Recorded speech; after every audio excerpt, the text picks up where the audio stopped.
Au Tchad, l'attaque de la présidence de la République par des individus non identifiés ce mercredi 8 janvier 2024 s'est soldée par la mort de 18 assaillants et 2 militaires de la garde présidentielle, selon le premier bilan du procureur de la République. Les blessés des deux côtés ont été transportés à l'hôpital pour recevoir des soins. Le parquet a ouvert une enquête pour crimes d'assassinat, coups et blessures volontaires, tentative d'atteinte à l'ordre constitutionnel et atteinte aux institutions de l'État.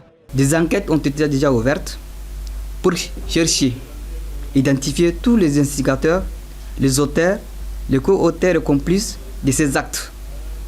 Procéder aux arrestations de ces instigateurs, auteurs, co-auteurs et complices de ces actes afin de leur appliquer la rigueur de la loi.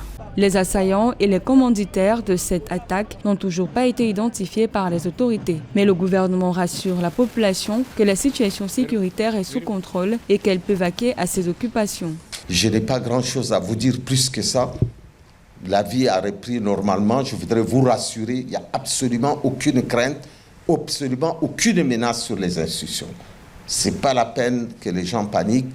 Pour rappel, le Tchad fait face aux attaques récurrentes de la secte Boko Haram qui sévit dans le bassin du lac Tchad. Une situation qui a nécessité une opération militaire spéciale dénommée Opération Askanid, dirigée par le maréchal Mahamat Idriss Déby Itno en novembre 2024. Les tirs ont eu lieu après la visite à N'Djamena du ministre chinois des Affaires étrangères Wang Yi, mercredi 8 janvier. L'attaque survient également au lendemain de la déclaration du président tchadien sur la fin de la coopération militaire avec la France. Le maréchal Mahamat Idriss Déby Itno ayant affirmé qu'il s'agissait d'une décision souveraine du Tchad, contrairement à une sortie faite par le président français Emmanuel Macron qui a indiqué que la France avait été à l'initiative.